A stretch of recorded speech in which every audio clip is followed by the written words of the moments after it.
Hey there. So today I want to talk real briefly about the seeds and planting the seeds one future child at a time. Because our children really are the seeds of the future and the generations that will resolve all this greater level of consciousness and the conditions and the problems that previous generations have created. So that's why the topic of children and how to raise them is so critically important. And our thoughts become things. And when it comes to mindfulness, I'm hopeful to see that different techniques like yoga and meditation are being brought into the classroom. And it's amazing that as children, we're never really taught how to use our mind.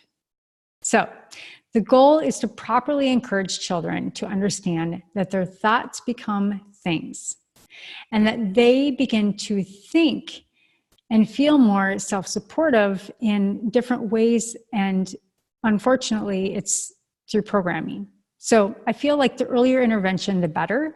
And for example, children between the ages of 0 to 2 produce slower brainwaves. And these patterns are functioning at the realm of delta. And these brainwave patterns that occur in meditation or in deep sleep. So this is why infants only awake for a really short period of time. So between the ages of 2 and 6, children's brainwaves patterns move into theta, which is a very hypnotic and suggestible state. So due to these delta and theta waves and the fact that they have not yet developed the analytical mind, in the first 6 years of a child's life, they're very programmable.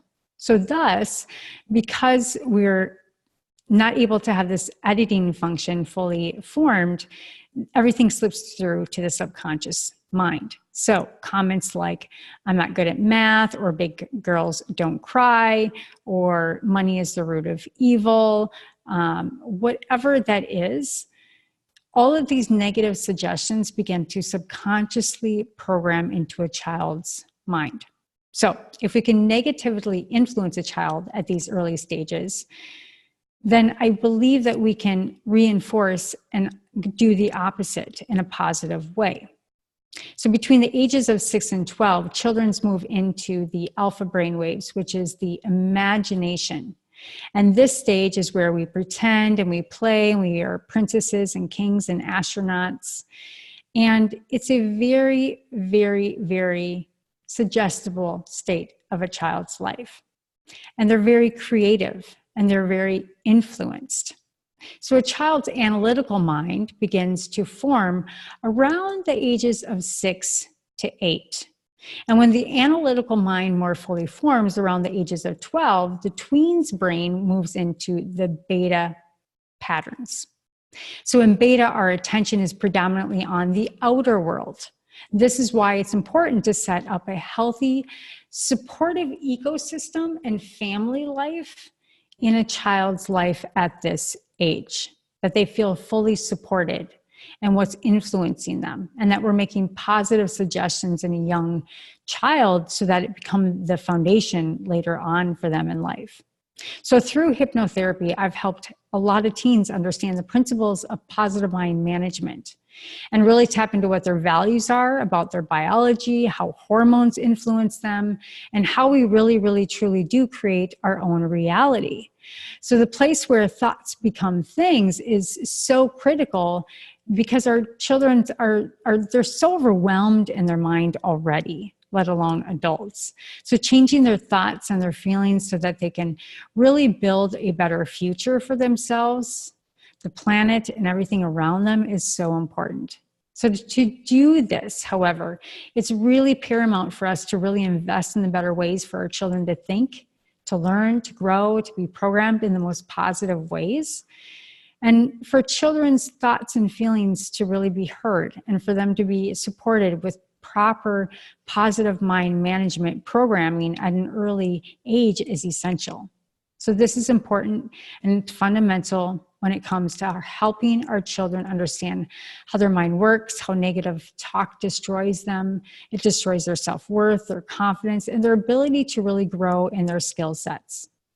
In fact, I've even heard parents meditate with their children at night or before they go to school in the morning, and becomes a very sacred time for them. And there's a reason that when we read to our children at night, it's a very meditative state, and their children are able to go to sleep much more easily. And they ask for their parents to read to them.